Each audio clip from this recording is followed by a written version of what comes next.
Hello बच्चों। तो बच्चों हम लोग system of particles and rotational motion को स्टडी कर रहे थे। काफी लेक्चर्स हमने किए हैं और आज एक बहुत इंपॉर्टेंट लेक्चर हम लोग स्टार्ट करने जा रहे हैं, मोमेंट ऑफ इनर्शिया। ठीक है बच्चों, ये जो मोमेंट ऑफ इनर्शिया टॉपिक जो हमारा है ये थोड़ा लंबा चलेगा, क्योंकि इसमें आज तो हम बहुत जनरल टर्म्स में मोमेंट ऑफ इनर्शिया और रेडियस ऑफ गायरेशन को हम लोग डिफाइन करने जा रहे हैं। ठीक है, इसको डिस्कस करेंगे। फिर जो अगला लेक्चर होगा उसमें हम लोग पैरेलल एक्सिस थ्योरम और परपेंडिकुलर एक्सिस थ्योरम की बात करेंगे, और उसके बाद हमें ढेर सारे अलग अलग रिजिड बॉडी के लिए मोमेंट ऑफ इनर्शिया अलग अलग एक्सिस के अबाउट फाइंड करना है। तो एट दिस मोमेंट मैं एग्जैक्टली आपको ये तो नहीं बता सकता कितने लेक्चर्स होंगे, लेकिन हाँ इस लेक्चर को मिलाकर एटलीस्ट 4 लेक्चर्स तो हम लोग इस पे बेस्ड करेंगे। ठीक है, एक आज का लेक्चर जिसमें हम लोग मोमेंट ऑफ इनर्शिया और रेडियस ऑफ गायरेशन के बारे में पढ़ेंगे, एक अगला लेक्चर जिसमें हम लोग परपेंडिकुलर और पैरेलल एक्सिस थ्योरम पढ़ेंगे, और उसके बाद फिर उन सब को यूज करके हम लोग बहुत सारे अलग अलग रिजिड बॉडी के लिए अलग अलग एक्सिस के अबाउट अलग अलग तरीके से रोटेट करते हुए हम लोग उसका मोमेंट ऑफ इनर्शिया फाइंड करेंगे। तो ये टॉपिक बेहद इंपॉर्टेंट है बच्चों, थोड़ा एनसीईआरटी के बाहर भी चीजें मैं आपको इसमें बताऊंगा, तो इसलिए सारे लेक्चर्स जो है आप लोगों ने देखने हैं, किसी भी लेक्चर को प्लीज स्किप मत करिएगा। ठीक है बच्चों, चलिए हम लोग शुरुआत करते हैं, मोमेंट ऑफ इनर्शिया के बारे में पढ़ते हैं। देखिए हम लोग जानते हैं इस चैप्टर में हम लोग जानते हैं कि हम लोग एक तरीके से इस चैप्टर में we are developing a study of rotational motion. ठीक है, रोटेशनल मोशन के स्टडी को हम लोग डेवलप कर रहे हैं, ठीक उस तरीके से जिस तरीके से हमने ट्रांसलेशनल मोशन के स्टडी को डेवलप किया था। इनफैक्ट अगर मैं ये कहूं तो ये गलत नहीं होगा कि हम रोटेशनल मोशन के स्टडी को डेवलप कर रहे हैं parallel to the study of translational motion. कहने का मतलब कि जिस तरीके से हम लोगों ने ट्रांसलेशनल मोशन में जिन जिन फिजिकल क्वांटिटीज जिन जिन टर्म्स के बारे में हमने पढ़ा था, हम उसी का रोटेशनल एनालॉग रोटेशनल मोशन में हम लोग एक के बाद एक डिस्कस कर रहे हैं और उसको डेवलप कर रहे हैं। राइट, जैसे अगर मैं आपको एग्जांपल दूं तो हम लोगों ने देखा कि भाई जो लीनियर डिस्प्लेसमेंट हमारा ट्रांसलेशनल मोशन में होता है उसका रोटेशनल एनालॉग होता है एंगुलर डिस्प्लेसमेंट। लीनियर वेलोसिटी का रोटेशनल एनालॉग हमारा होता है एंगुलर वेलोसिटी। लीनियर एक्सेलरेशन का रोटेशनल एनालॉग एंगुलर एक्सेलरेशन।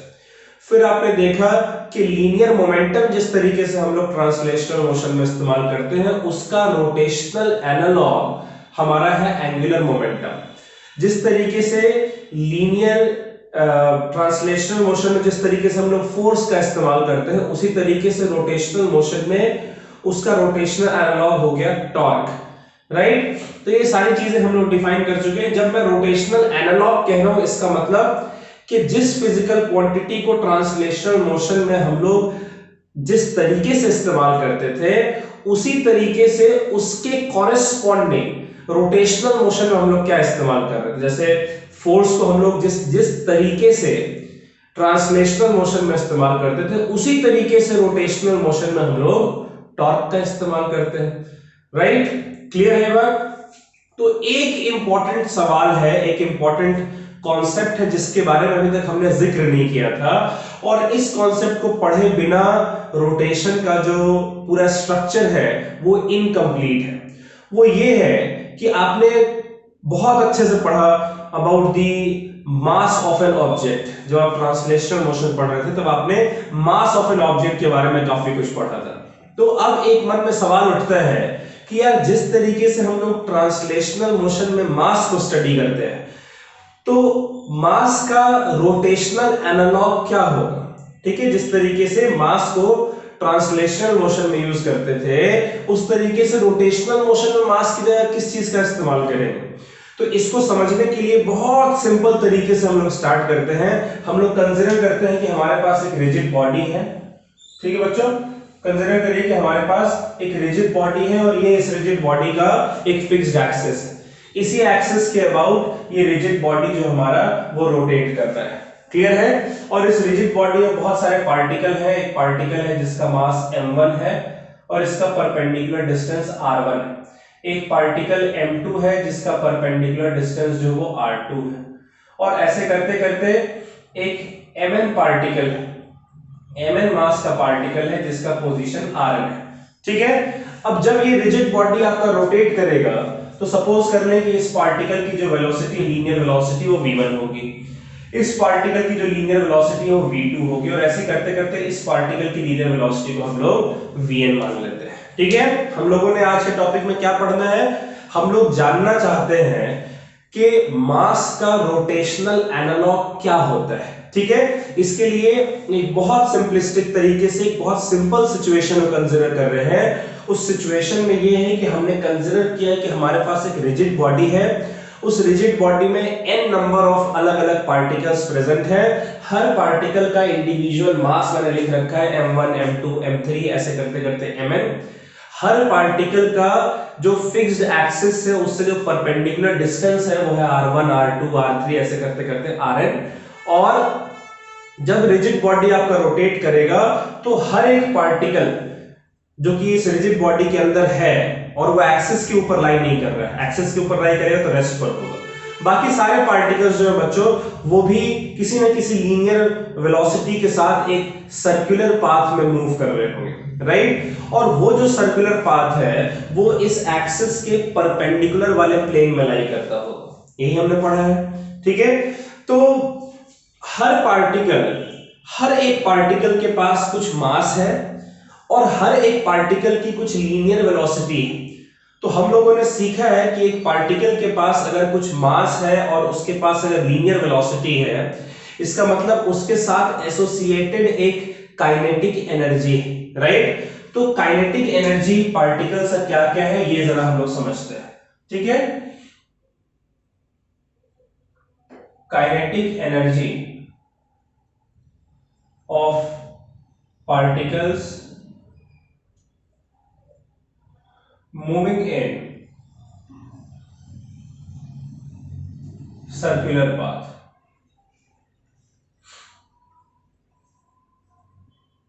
ठीक है बच्चों, विथ वेलोसिटी v1, v2 ऐसे करते करते vn। ठीक है। काइनेटिक एनर्जी इन सारे पार्टिकल्स की काइनेटिक एनर्जी जो कि एक सर्कुलर पाथ में मूव कर रहे हैं इन वेलोसिटीज के साथ, क्या होनी चाहिए बच्चों टोटल काइनेटिक एनर्जी इस पूरे सिस्टम की। तो काइनेटिक एनर्जी आपका होना चाहिए, पहले वाले पार्टिकल की काइनेटिक एनर्जी कितनी होगी, हाफ, उसका मास है m1 और स्पीड है v1 तो v1 स्क्वायर, राइट। दूसरे वाले पार्टिकल का half m2 into v2 square, और ऐसे करते करते जो nth पार्टिकल है उसका हो जाएगा half mn into vn square. ठीक है। ये अभी काइनेटिक एनर्जी हो जाएगी, half m1 v1 square plus half m2 v2 square plus half m3 v3 square, ऐसे करते करते half mn vn square. Clear है बात। अच्छा, अब देखिएगा मैं इसको कैसे लिख रहा हूं, मैं इसको लिख रहा हूं हाफ m1। अच्छा, v जो है हमारा बच्चों वो r इंटू ओमेगा के बराबर होता है, राइट। आपने पढ़ा था v is equals to r omega. ठीक है। एक्चुअली में वो r vector cross omega vector हम लोग लिखते हैं, लेकिन क्रॉस का मतलब साइन थीटा होता है और ये परपेंडिकुलर होते हैं एक दूसरे के, इसलिए हम लोग इसको r ओमेगा लिखते हैं।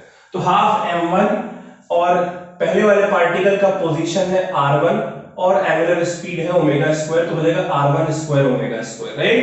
v स्क्वायर क्या हो जाएगा, r स्क्वायर ओमेगा स्क्वायर के बराबर।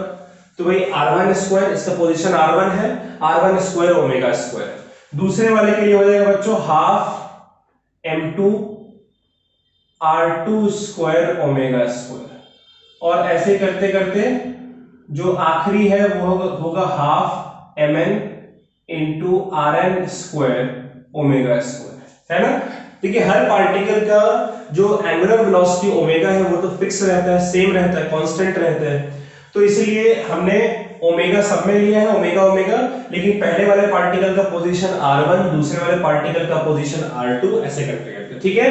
अब इसमें हम क्या कर सकते हैं कि इसमें ओमेगा चूंकि सब में कॉमन है और हाफ भी कॉमन है, तो मैं हाफ ओमेगा स्क्वायर को कॉमन ले रहा हूं। ठीक है, तो हमारा क्या बचेगा, हमारा बच रहा है m1 into r1 square, m1 into r1 square plus m2 into r2 square, और ऐसे करते करते बच्चों mn into rn square. Clear है? और देखिएगा मैं क्या हम इसको समेशन के फॉर्म में लिख सकते हैं, kinetic energy is equals to half omega, और ये पूरा जो हमारा हो जाएगा summation mi into r i square, जहां i हमारा 1 से लेकर n तक वेरी कर रहा है। ये हमारा काइनेटिक एनर्जी आ गया of the system of particle of rigid body, जो कि किसी ओमेगा एंगुलर स्पीड के साथ रोटेट कर रहा है। होगा बच्चों ऐसा? ठीक है, अब मैं क्या कर रहा हूं, मैं कह दे रहा हूं कि let summation mi r i square, जहां i 1 से n तक है, इसे मैं कैपिटल I कह दे रहा हूं। क्या कह रहा हूं बच्चों? कैपिटल I, और ये हमारा है मोमेंट ऑफ इनर्शिया। मैंने एक टर्म डिफाइन किया है मोमेंट ऑफ इनर्शिया। ये मोमेंट ऑफ इनर्शिया हमारा क्या है, ये हमारा जो पूरा रिजिड बॉडी, इस रिजिड बॉडी का जो पोजीशन है, ठीक है, जो पोजीशन है और जो मास है हर पार्टिकल का, मास और पोजीशन के स्क्वायर का जो प्रोडक्ट है हर पार्टिकल के लिए, उन सब का जो सम है उसे मैं मोमेंट ऑफ इनर्शिया कह रहा हूं। अगर हम ऐसा कर दें, इसकी जगह पर I पुट कर दें, तो काइनेटिक एनर्जी, ये रोटेशनल मोशन में काइनेटिक एनर्जी का फॉर्मूला आ जाएगा हाफ I ओमेगा स्क्वायर। ये किस केस में काइनेटिक एनर्जी है? ये रोटेशनल मोशन के लिए। किसके लिए बच्चों? रोटेशनल मोशन के लिए। ठीक है, अच्छा, वैसे ही हम लोग के पास काइनेटिक एनर्जी का एक और फॉर्मूला है हाफ एम वी स्क्वायर। ये ट्रांसलेशनल मोशन में, आप एक बार देख लीजिए बच्चों, समझ लीजिए। ठीक है, ये ट्रांसलेशनल मोशन में। तो हमारे पास देखिए काइनेटिक एनर्जी के दो फॉर्मूले हैं, एक ट्रांसलेशनल मोशन का formula half m v square, एक रोटेशनल मोशन का formula half I omega square. अगर हम इनको कंपेयर करें, अगर हम इन दोनों को कंपेयर करें, कंपेयरिंग बोथ, अगर हम इन दोनों को कंपेयर करते हैं बच्चों, तो जिस तरीके से रोटेशनल मोशन में या लीनियर ट्रांसलेशनल मोशन में जिस तरीके से हमारे पास लीनियर वेलोसिटी है, उसका रोटेशनल एनालॉग हमारा ओमेगा होता है रोटेशनल मोशन में। तो देखिए जैसे यहां पर v था, वैसे यहां पर ओमेगा आ गया है। अच्छा, जैसे यहां पर m था, क्या उसकी जगह पर यहां i आ गया है? तो क्या हम कह सकते हैं इस कंपैरिजन में कि जो मास है, इसको हम लीनियर मास भी कहते हैं, जो मास है उसका rotational analogue moment of inertia होता है। ठीक है, क्योंकि भाई काइनेटिक एनर्जी के फॉर्मूले में ट्रांसलेशनल मोशन के लिए जैसे यहां पर मास था, वैसे यहां पर मोमेंट ऑफ इनर्शिया है। तो इसलिए हम कह सकते हैं कि मास जो है, वो मास का जो रोटेशनल एनालॉग है वो मोमेंट ऑफ इनर्शिया है। तो यहां पर लिखा है सकता है बच्चों, क्या लिख सकते हैं कि rotational analogue of mass is moment of inertia. Clear है? मोमेंट ऑफ इनर्शिया कहने का मतलब हम ये कह सकते हैं कि जो रोल मास का लीनियर या ट्रांसलेशनल मोशन में होता है, वही रोल मोमेंट ऑफ इनर्शिया का रोटेशनल मोशन में होता है। अच्छा, मास का ट्रांसलेशनल मोशन में क्या रोल होता है? किसी भी एक ऑब्जेक्ट के स्टेट को चेंज करने में अपोज करने का। वैसे ही रोटेशनल मोशन में किसी भी एक ऑब्जेक्ट के स्टेट को चेंज करने में को जो अपोज करने का जो रोल है वो मोमेंट ऑफ इनर्शिया का है। ठीक है, तो हम कह सकते हैं कि moment of inertia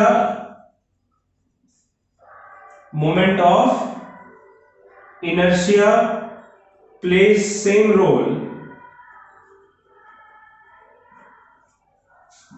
in rotational motion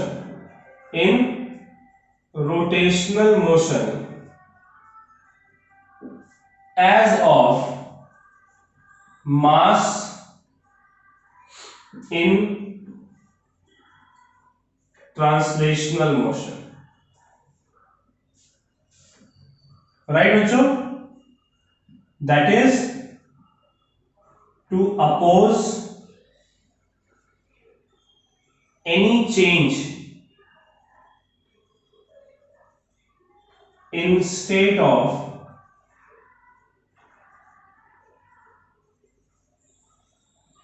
rigid body। ठीक है, हमने बच्चों देखिए नोटिस किया कि रोटेशनल मोशन का मास का जो रोटेशनल एनालॉग है वो मोमेंट ऑफ इनर्शिया होता है। इसका मतलब कि जो रोल ट्रांसलेशनल मोशन में मास का है वही रोल रोटेशनल मोशन में मोमेंट ऑफ इनर्शिया का होना चाहिए। तो भाई मास का क्या रोल होता है ट्रांसलेशनल मोशन में? किसी भी एक ऑब्जेक्ट के स्टेट को चेंज करने से अपोज करना कि वो जिस स्टेट में उसी स्टेट में रहे। तो वैसे ही मोमेंट ऑफ इनर्शिया भी वही करेगा, to oppose any change in state of rigid body. ठीक है, ये मोमेंट ऑफ इनर्शिया का कॉन्सेप्ट था, इसको आप लोग नोट कर लीजिए बच्चों। एक छोटा सा टॉपिक और है रेडियस ऑफ गायरेशन, वो भी हम लोग सीख लेते हैं आज, उसके बाद आज का लेक्चर हम लोग समाप्त करेंगे, लेकिन पहले ही नोट कर लीजिए आप लोग।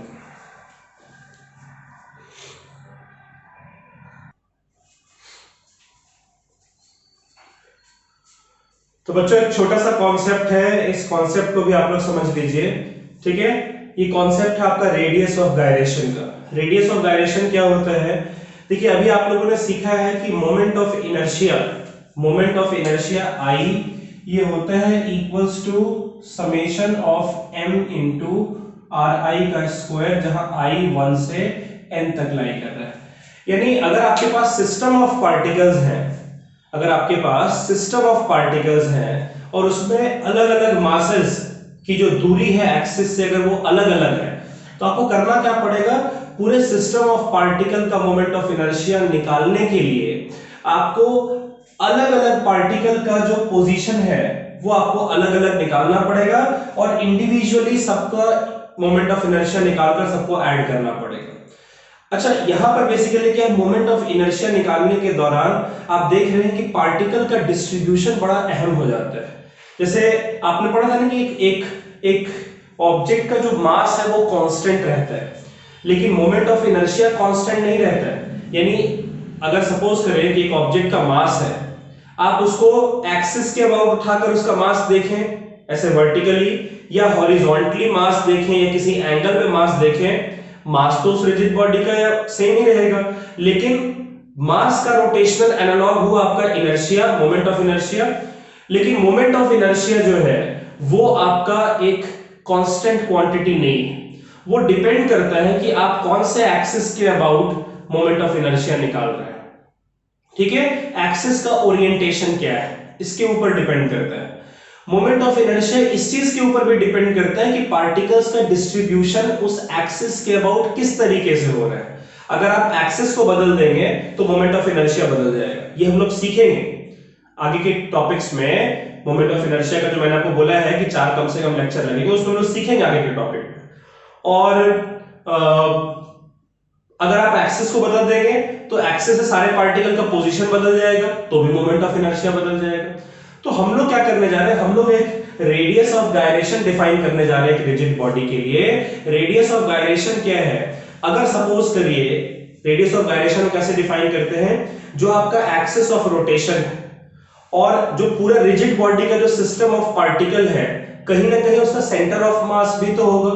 अच्छा, एक्सिस को आप बदल दीजिएगा लेकिन सेंटर ऑफ मास तो नहीं बदलेगा, सेंटर ऑफ मास का पोजीशन तो फिक्स्ड रहेगा।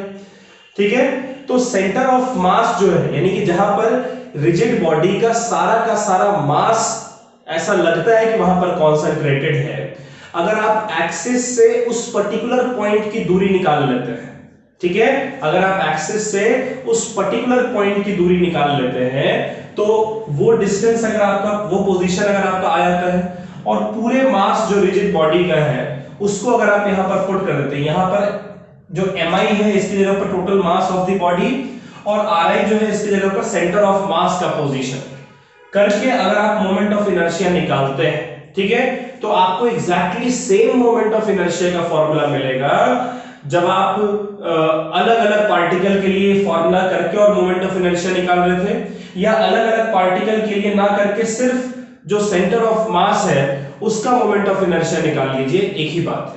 तो सेंटर ऑफ मास से जो एक्सिस की जो दूरी है उस डिस्टेंस को हम लोग रेडियस ऑफ गायरेशन कहते हैं, उसे के सिंबल से रिप्रेजेंट करते हैं, ठीक है। तो इसलिए मैं कह रहा हूं कि radius of gyration of body about fixed axis may be defined as the distance from axis of rotation of point at which whole mass of body may be concentrated. Radius of gyration क्या है? एक rigid body है, उस rigid body में कोई ना कोई ऐसा पॉइंट आपको मिलेगा जहां पर कि आप ऐसा इमेजिन कर सकते हो कि वहां पर सारा का सारा उसका मास कॉन्सेंट्रेटेड है, ठीक है। उस पॉइंट को हम लोग सेंटर ऑफ मास कहते हैं। उसकी जो दूरी होगी एक्सिस से, उस डिस्टेंस को हम लोग रेडियस ऑफ गायरेशन कहते हैं। उस केस में जो मोमेंट ऑफ इनर्शिया आप निकालेंगे उस एक्सिस के अबाउट, वो बिल्कुल सेम होगा as that of the actual distribution of mass. आप एक्चुअल डिस्ट्रीब्यूशन, सारे मास के डिस्ट्रीब्यूशन की वजह से आप मोमेंट ऑफ इनर्शिया निकालिए, या सिर्फ उस सेंटर ऑफ मास के अबाउट मोमेंट ऑफ इनर्शिया निकालिए, एक ही बात मिलेगा। जैसे आपने देखा था, पूरे डिस्ट्रीब्यूशन के अबाउट फोर्स निकालिए या सिर्फ सेंटर ऑफ मास के अबाउट फोर्स निकालिए, एक ही बात है। क्लियर है बात? तो रेडियस ऑफ गायरेशन क्या है बच्चों? रेडियस ऑफ गायरेशन एक बॉडी का किसी फिक्स्ड एक्सिस के अबाउट, उसे हम डिफाइन करते हैं एज डिस्टेंस, एक एक्सिस की जो दूरी है, ठीक है, एक्सिस जिसके अबाउट वो पूरा सिस्टम आपका रोटेट कर रहा है, उसकी दूरी एक ऐसे पॉइंट से जहां पर कि ऐसा लगे कि सारा का सारा उसका मास जो है वो कॉन्सेंट्रेटेड है, ऐसे पॉइंट को हम लोग रेडियस ऑफ गायरेशन, ऐसे डिस्टेंस को हम लोग रेडियस ऑफ गायरेशन कहते हैं। और सेंटर ऑफ मास यानी उस पॉइंट जहां पर कि सारा का सारा मास कॉन्सेंट्रेटेड है, उसके अबाउट आप मोमेंट ऑफ इनर्शिया निकालें उस एक्सिस के रेस्पेक्ट में, या पूरे जो डिस्ट्रीब्यूशन ऑफ मास का है उसके अबाउट आप मोमेंट, उससे आप मोमेंट ऑफ इनर्शिया निकालें एक्सिस के अबाउट, दोनों केस में आपको सेम मिलेगा, ठीक है। रेडियस ऑफ गायरेशन को हम लोग के सिंबल से रिप्रेजेंट करते हैं, ठीक है। मान लीजिए मैं एक छोटा सा रेडियस ऑफ गायरेशन का एक फार्मूला मैं आपको बताता हूं, एक स्पेशल केस के लिए। सपोज करिए कि हमारे पास बच्चों एक रिजिड बॉडी है और ये उस रिजिड बॉडी का एक्सिस, ठीक है, और यहां पर बहुत सारे पार्टिकल्स हैं, सारे पार्टिकल्स में सेम मास के मान के चल रहा हूं, ठीक है। ये m, ठीक है, इस तरीके से पार्टिकल है और इनकी जो दूरी है वो मान लीजिए r1 है, r2 है, r3 है, और ऐसे ही करते करते rn, ठीक है। हमने क्या कंसीडर किया कि हमारे पास एक रिजिड बॉडी है, जिस रिजिड बॉडी का एक्सिस जो है वो फिक्स्ड है, उसके अबाउट वो मूव कर रहे हैं, और बहुत सारे particle, n number of particles हैं, जिन सब पार्टिकल का मास सेम है, ये स्पेशल केस है। और उस केस में इनकी जो दूरी है एक्सिस से वो r1, r2, r3, r4, r5 ऐसे करते करते rn, ठीक है। ये वो स्पेशल केस है जहां हर पार्टिकल का मास सेम है। तो देखिए, मोमेंट ऑफ इनर्शिया जो हमारा होता है वो क्या होता है? मोमेंट ऑफ इनर्शिया हमारा होता है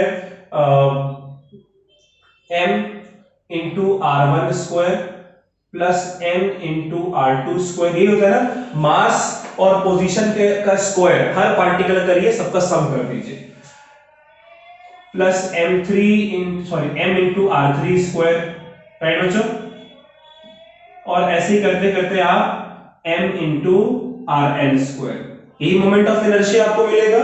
इन सब में m कॉमन है, तो इसलिए मैं m यहां पर ले रहा हूं, और बाकी सब r1 square plus r2 square plus r3 square, ऐसे करते करते rn स्क्वायर, इन सबको मैं ब्रैकेट में लिख लेता हूं, ठीक है। अब मैं क्या कर रहा हूं, नीचे n से डिवाइड कर देता हूं और ऊपर भी n से डिवाइड कर देता हूं, ठीक है। ये m इंटू n क्या होगा बच्चों? ये एक मास, एक पार्टिकल का मास है m, इस तरीके से n पार्टिकल्स हैं, टोटल मास कितना हो जाएगा m इंटू n, तो ये आपका आ गया equals to capital M multiplied by r1 square plus r2 square plus r3 square, और ऐसे करते करते लास्ट में rn square divided by n, right, कह सकते हैं इसको, ठीक है। और इसको देखिए, जैसा हमने डिफाइन किया है, इसको हम लिख सकते हैं एज m इंटू के स्क्वायर, कैसे? मैंने आपको बताया था कि आप moment of inertia her particle के हिसाब से निकालकर सबको सम करें, या फिर आप total mass of the system multiplied by जो रेडियस ऑफ गायरेशन है उसका स्क्वायर। यहां कर क्या है, टोटल मास ऑफ सिस्टम का मतलब सेंटर ऑफ मास पर ऐसा लगता है कि सारा का सारा जो मास है वो कॉन्सेंट्रेटेड है, तो इसलिए मैंने सेंटर ऑफ मास की पोजीशन को चुना है मोमेंट ऑफ इनर्शिया निकालने के लिए। तो सारा का सारा मास वहां कॉन्सेंट्रेटेड है, इसलिए कैपिटल एम। और उस पॉइंट की दूरी हम क्या कर रहे हैं, यहां पर हर पार्टिकल की दूरी एक्सिस से, तो भाई सेंटर ऑफ मास की जो दूरी है एक्सिस, उसको क्या कहते हैं, रेडियस ऑफ गायरेशन। तो उसको मैंने के सिंबल से रिप्रेजेंट कर रखा है, के स्क्वायर। अब अगर कंपेयर करें तो m से m हमारा कैंसिल आउट हो जाएगा, और k हमारा कितना निकल कर आया बच्चों, k हमारा निकल कर आया root r1 square plus r2 square plus r3 square, और ऐसे करते करते rn square divided by n। ठीक है, ये आपका रेडियस ऑफ गायरेशन निकल कर आ रहा है। किस केस में, अगर हर एक पार्टिकल का मास सेम है उस केस में। ठीक है, एक आखिरी चीज और सुन लीजिए बच्चों, what is the SI unit of moment of inertia. जैसे एसआई यूनिट ऑफ मास हमारा होता है kg, right. SI unit of mass क्या होता है, केजी। वैसे कि SI unit of moment of inertia क्या होना चाहिए, सोचिए जरा। SI unit of moment of inertia, देखिए मोमेंट ऑफ इनर्शिया जो है वो होता है summation of m i into r i का स्क्वायर, जहां आई 1 से n तक है। इसलिए इसकी जो ऐसा यूनिट है एम आई यानी मास यानी कि केजी, और आर पोजीशन है उसका स्क्वायर यानी कि metre square. Alright, so the SI unit of mass is kg and the SI unit of moment of inertia is kg meter square। moment of inertia जो बच्चों मास के ऊपर डिपेंड करता है, ऑलराइट, और उस मास का पोजीशन क्या है उसके ऊपर भी डिपेंड करता है। एक्सिस को बदलिएगा, पोजीशन जो है हर पार्टिकल का बदल जाएगा, इसलिए मोमेंट ऑफ इनर्शिया भी बदल जाएगा। इसलिए मैं कह रहा था कि एक्सिस को अगर हम बदल देंगे तो सेम रिजिड बॉडी का मोमेंट ऑफ इनर्शिया जो है वो चेंज हो जाएगा। ये हम लोग सीखेंगे, ठीक है। चलिए इसको भी नोट कर लीजिए बच्चों, और आज हम लोग यही समाप्त कर रहे हैं। अगले लेक्चर में हम लोग पैरेलल एक्सिस थ्योरम और परपेंडिकुलर एक्सिस थ्योरम पढ़ेंगे, और उसके फिर बाद हम लोग बहुत सारे अलग अलग रिजिड बॉडी के शेप के लिए अलग अलग एक्सिस के about moment of inertia calculate करेंगे। ठीक है, तो चलिए bye bye, take care, stay safe. इसको नोट कर लीजिए, और आज जो पढ़ा है उसको प्लीज पढ़ लीजिए, क्योंकि आगे के लेक्चर के लिए ये इंपॉर्टेंट होने वाला है। ठीक है, चलिए बाय बाय।